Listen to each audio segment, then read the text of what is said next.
Back. Today we're going to read chapters 38, 39, and 40. I sure hope Zero is okay. Let's find out. Stanley took hold of Zero's forearms and pulled him upright. Then he stooped down and let Zero fall over his right shoulder. He stood up, lifting Zero's worn out body off the ground. He left the shovel and sack of jars behind as he continued up the mountain. Zero's legs dangled in front of him. Stanley couldn't see his feet, which made it difficult to walk through the tangled patches of weeds and vines. He concentrated one step at a time, carefully raising and setting down each foot. He thought only about each step and not the impossible task that lay before him. Higher and higher he climbed.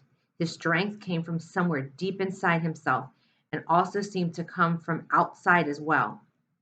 After focusing on Big Thumb for so long, it was as if the rock had absorbed his energy and now acted like some kind of giant magnet pulling him toward it. After a while, he became aware of a foul odor. At first, he thought it came from Zero, but it seemed to be in the air, hanging heavy all around him. He also noticed that the ground wasn't steep anymore. As the ground flattened, a huge stone rose up ahead of him, just barely visible in the moonlight. It seemed to grow bigger with each step. It no longer resembled a thumb, and he knew he'd never be able to climb it. Around him, the smell became stronger. It was bitter. Smell of despair. Even if he could somehow climb Big Thumb, he knew he wouldn't find water. How could there be water at the top of a giant rock? The weeds and bugs survived only by occasional rainstorm, like the one that he had seen from camp. Still, he continued toward it. If nothing else, he wanted to at least reach the thumb. He never made it. His feet slipped out from under him. Zero's head knocked against the back of his shoulder as he fell and tumbled into a small, muddy gully. As he lay face down in the muddy ditch, he didn't know if he'd ever get up again. He didn't know if he'd ever even try. He had come all this way just to wait. You need water to make mud. He crawled along the gully in the direction that seemed the muddiest, the ground becoming gloppier. The mud splashed up as it splashed the ground. Using both hands, he dug a hole in the soggy soil. It was too dark to see, but he thought he could feel a tiny pool of water at the bottom of his hole. He stuck his head in the hole and licked the dirt. He dug deeper. As he did so, more water seemed to fill the hole. He couldn't see it, but he could feel it, first with his fingers, then with his tongue. He dug until the hole was about as deep as his arm was long. There was enough water for him to scoop out with his hands and even drop some on Zero's face. Zero's eyes remained closed, but his tongue poked out between his lips, searching for the droplets. Stanley dragged Zero closer to the hole. He dug, then scooped and some more water and let it pour out on his hands into Zero's mouth. As he continued to widen his hole, his hands came across a smooth, round object. It was too smooth and too round to be a rock. He wiped off the dirt and realized it was an onion. He bit into it without peeling it. The hot, bitter juice burst into his mouth. He could feel it all the way up to his eyes. Then he swallowed it. He felt the warmth move down his throat and into his stomach. He only ate half. He gave the other half to Zero. Here, eat this. What is it? Zero whispered. A hot fudge sundae. Now we're on to 39. Stanley awoke in a meadow, looking up at the giant rock tower. It was layered and streaked with different shades of red, burnt orange, brown, and tan. It must have been over 100 feet tall. Stanley lay a while just looking at it. He didn't have the strength to get up. It felt like the insides of his mouth and throat were coated with sand. And no wonder. When he rolled over, he saw the water hole. It was about 2.5 feet deep and over 3 feet wide. At the bottom lay no more than 2 inches of very brown water. His hands and fingers were sore from digging, especially under his fingernails. He swooped some dirty water into his mouth, then swished it around, trying to filter it with his teeth. Zero moaned. Stanley started to say something to him, but no words came out of his mouth. He had to try again. How are you? It hurt to talk. Not good, Zero said quietly. With great effort, he rolled over, raised himself to his knees, and crawled to the water hole. He lowered his head into it and lapped up some water. Then he jerked back, clutched his knees to his chest, and rolled to the side. His body shook violently. Stanley thought about going back down to the mountain to look for the shovel so that he could make the water hole deeper. Maybe that would give them cleaner water. They could use the jars as drinking glasses. But he didn't think he had the strength to go down, let alone make it back up. And he didn't know where to look. He struggled to his feet. He was in a field of greenish white flowers that seemed to extend all the way around the big thumb. He took a deep breath, then walked the last 50 yards to the giant rock and touched it.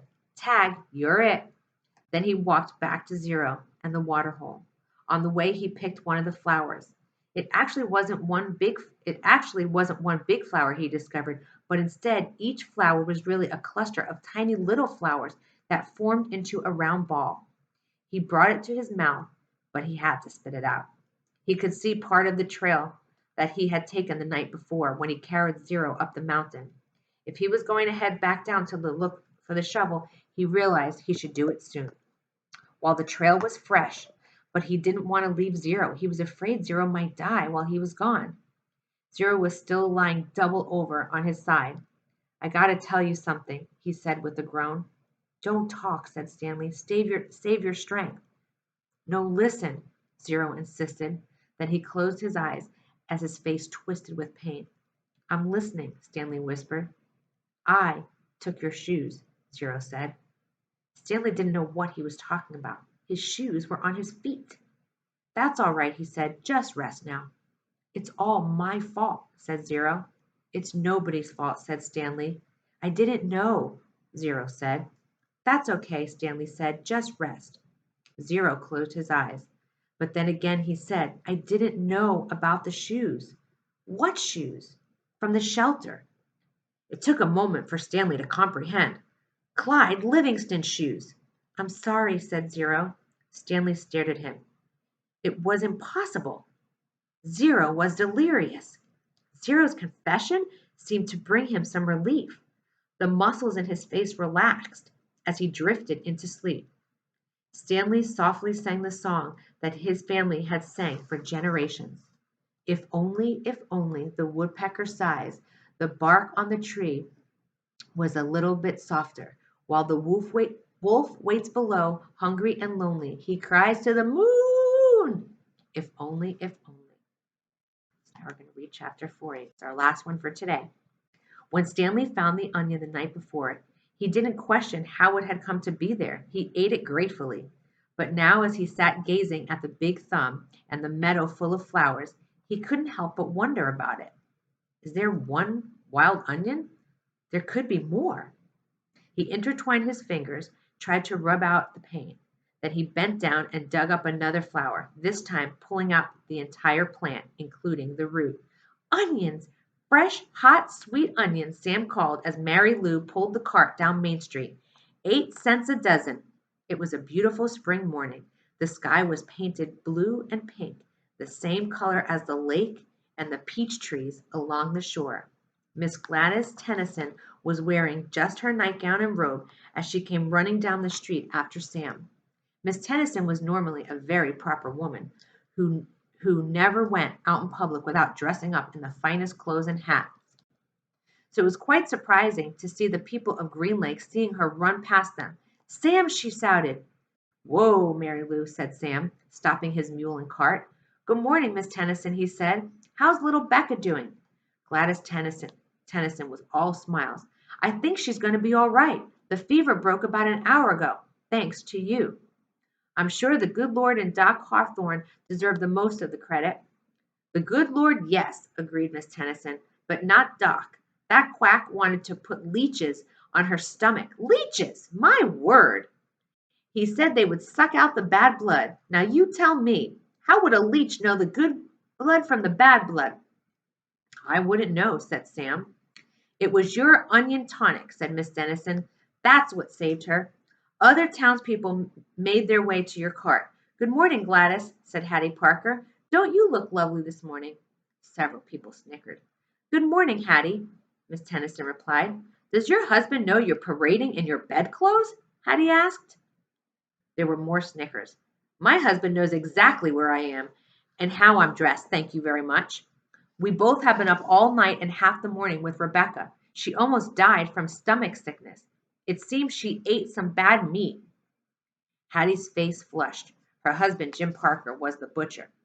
"It made my husband and me sick as well," said Miss Tennyson, "but it nearly killed Becca. With that being said, Sam saved her life." "It wasn't me," said Sam. "It was the onions." "I'm glad Becca's all right," Hattie continued. "I keep telling Jim he needs to wash his knives," said Miss Pike, who owned the general store. Hattie Parker excused herself and then turned quickly away. "Tell Becca that when she feels up to it to come by the store for a piece of candy," said Miss Pike. "Thank you, I'll do that." Before returning home, Miss Tennyson bought a dozen onions from Sam. She gave him a dime and told him to keep the change. "I don't take charity," Sam told her, "but if you want to buy an extra onion for Mary Lou, I'm sure she'd appreciate it." "All right then," said Miss Tennyson. "Give my change in onions." Sam gave Miss Tennyson an additional 3 onions, and she fed them one at a time to Mary Lou. She laughed as the old donkey ate them out of her hand. Stanley and Zero slept off and on for the next 2 days, ate onions, all they wanted, and splashed dirty water into their mouths. In the late afternoon, Big Thumb gave them shade. Stanley tried to make the hole deeper, but he really needed the shovel. His efforts just seemed to stir up the mud and make the water dirtier. Zero was sleeping. He was still very sick and weak, but the sleep and the onions seemed to be doing him some good. Stanley was no longer afraid that he would die soon. Still, he didn't want to go for the shovel while Zero was asleep. He didn't want him to wake up and think he'd been deserted. He waited for Zero to open his eyes. "I think I'll go back for the shovel," Stanley said. "I'll wait here," Zero said feebly, as if he had any other choice. Stanley headed down the mountain. The sleep and the onions had done him a lot of good. He felt strong. It was fairly easy to follow the trail he had made 2 days earlier. There were places where he wasn't sure he was going the right way, but it took a little bit of searching before he found the trail again. He went quite a ways down the mountain, but still couldn't find the shovel. He looked back up toward the top of the mountain. He must have walked right past it, he thought. There was no way he could have carried Zero all that way from here. Still, he headed downward just in case. He came to a bare spot between 2 patches of weeds and sat down to rest. Now he had definitely gone too far, he decided. He was tired out from walking down the hill. It would have been impossible to have carried Zero up the hill from here, especially after walking all day with no food or water. The shovel must be buried in some weeds. Before starting back up, he took one last look all around in all directions. He saw a large indentation in the weeds a little further down the mountain. It didn't seem likely that the shovel could be down there, but he'd already come this far. There, lying in the tall weeds, he found the shovel and the sack of jars. He was amazed. He wondered if the shovel and sack might have rolled downhill, but none of the jars were broken except the one which had been broken earlier. And if they had rolled down the hill, it is doubtful that it would have found the sack and shovel side by side. On his way back up the mountain, Stanley had to sit and rest several times. It was a long, hard climb. And we'll stop there. We'll read on chapter 41. And there's 50 chapters, so we're almost there. I think we're getting to some really good, interesting parts. Hope you're enjoying it.